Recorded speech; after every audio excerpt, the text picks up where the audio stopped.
You are the only person in the world who thinks about you as much as you do. And that is why you are miserable. We live in an age of infinite leverage and infinite abundance, yet we are trapped in a scarcity of peace. We have conquered the external world. We have temperature control, limitless calories, and the sum of human knowledge in our pockets, yet the internal world is on fire. The arsonist is the self. The modern malady isn't poverty, and it isn't war. The modern malady is anxiety, distinct from fear. Fear is a biological reaction to a tiger in the bush. Anxiety is the ego projecting itself into a future that hasn't happened, or reliving a past that is dead. It is the obsessive curation of the me. We are constantly broadcasting a signal, hoping the world echoes it back. We view every event, every conversation, and every silence through the distorted lens of, what does this say about me? This self-obsession is not a quirk of personality. It is a disease of perception. It is the root cause of your suffering. The paradox is simple and brutal. The more you obsess over the self, the more the self suffers. The more you try to gratify the me, the hungrier it becomes. Part 1. The ghost in the machine. To understand the disease, you have to understand the patient. What is this self you are so obsessed with? If I ask you who you are, you will give me a label. You are a doctor, a writer, a mother, a victim, a victor. You are your past trauma or your future ambition. But these are just stories. They are mental constructs. They are software running on hardware. The self is a bundle of memories, conditioned responses, and societal labels that you have mistaken for your essence. It is a mental construct created by the brain to navigate social hierarchies. In the wild, status meant survival. If the tribe rejected you, you died. So, nature evolved a mechanism, the ego, to constantly monitor your standing, your reputation, and your validity. But we are no longer on the savannah. We are in a digital panopticon where the status game is global, 24/7, and infinite. The machinery that was designed to protect you is now driving you insane. You are running a survival algorithm in an environment of abundance. The voice in your head, the one constantly narrating your life, judging your actions, and comparing you to others, is not you. It is a tool. It is a biological survival mechanism gone rogue. The disease of self-obsession is the inability to distinguish the tool from the user. You have become the tool. You are possessed by the ghost in your own machine. The social avatar versus the real you. We spend our lives building an avatar. We polish it with career achievements. We dress it in fashion. We curate it on Instagram, and we defend it in arguments. We think that if we make the avatar big enough, shiny enough, and powerful enough, we will finally feel okay. This is the great lie of the ego. The ego is like a black hole. No amount of matter you throw into it will ever fill it up. You cannot satisfy a delusion. When you obsess over the me, you are feeding a phantom. You get a promotion, and the me feels good for an hour. Then it asks, what's next? You get an insult, and the me is crushed for a week.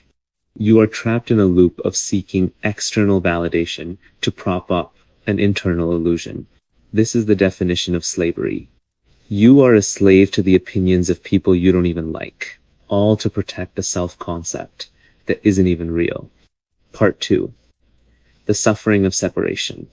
Self-obsession creates separation. To have a me, there must be a you. There must be an other. When you are locked in the me, you are in a single-player game where everyone else is an NPC player character. You view people transactionally. What can they give me? How do they threaten me?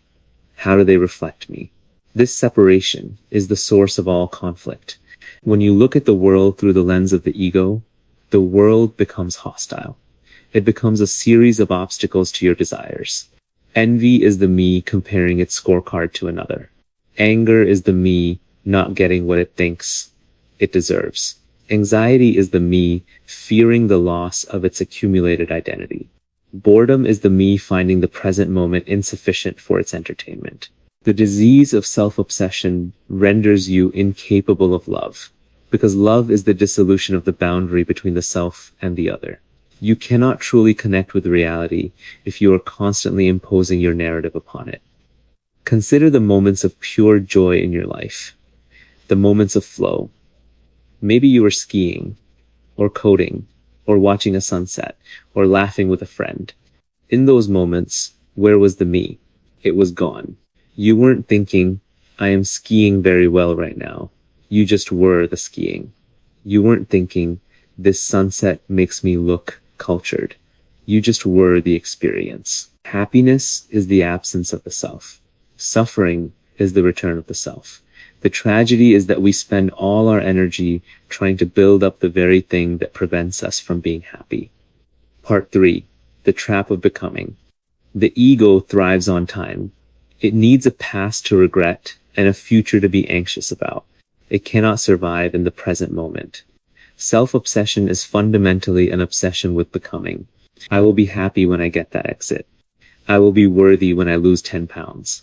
I will be complete when I find a partner. You are treating your life as a waiting room for a future event that will finally validate your existence. This is the if-then logic of misery. You are contracting with yourself to be unhappy today in exchange for a payoff tomorrow. But when tomorrow comes, the goalpost moves. The me is a master of moving the goalpost. This obsession with becoming blinds you to being. We are obsessed with self-improvement, self-help, and self-optimization. While better habits are useful, often self-improvement is just the ego trying to upgrade its cage. You are decorating a prison cell. You read the books, you take the ice baths, you do the meditation. But if you are doing it to win at life, to be better than others, to polish the me, you are missing the point entirely. You don't need to add anything to yourself to be happy. You need to subtract. You need to subtract the layers of conditioning, the false beliefs, and the obsession with the character you are playing. A healthy mind is not a mind that has achieved everything. It is a mind that does not need to achieve anything to be at peace. Part 4. The status game versus the truth game. There are two great games in life, the status game and the truth game. The status game is a zero-sum game. For me to win, you must lose. It is hierarchical. It is about who is smarter, richer, prettier, holier. It is the playground of the self, obsessed. In the status game, you are constantly signaling. You are obsessed with optics. You are fragile because your worth is determined by the consensus of others. The disease of self-obsession drives us into the status game. We buy things we don't need with money we don't have to impress people we don't like. We tweet for likes. We argue for dominance, not for truth. The truth game is a positive sum game. It is the pursuit of reality, of nature, of how things actually work.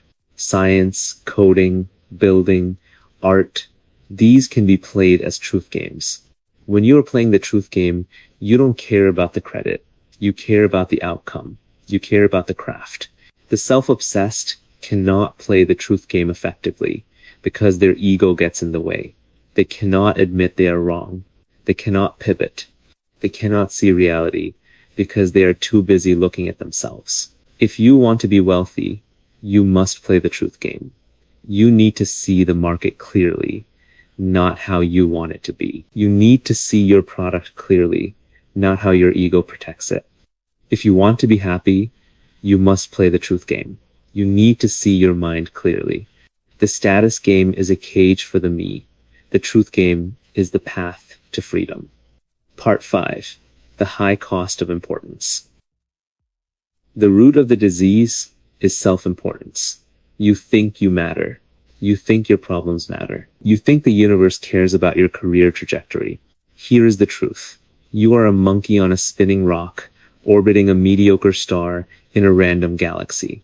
You will be dead soon. Everyone you know will be dead soon. Nobody will remember your name.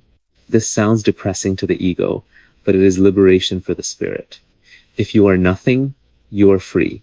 If you are nothing, you don't have to protect an image. If you are nothing, you can take risks. If you are nothing, you can love without expectation. Self-importance makes you heavy. It makes you rigid. It makes every interaction a high-stakes negotiation for respect. When you drop the importance, you become light.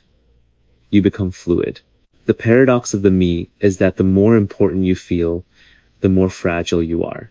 A king is easily offended. A beggar is not. Be the beggar. When you are self-obsessed, you take everything personally. Traffic is a personal insult. Rain is a personal inconvenience. Someone else's success is a personal failure. This is a form of insanity. It is solipsism. It is believing that you are the protagonist of reality. But reality has no protagonist. Reality just is. Part 6. The cure, awareness, and separation. So, you have the disease. We all do. It is the human condition. How do we treat it? You cannot kill the ego. Trying to kill the ego is the biggest ego trip of all. Who is trying to kill the ego? The ego. It wants to be the most spiritual ego in the room. Instead of killing it, you must see through it. You must deconstruct it.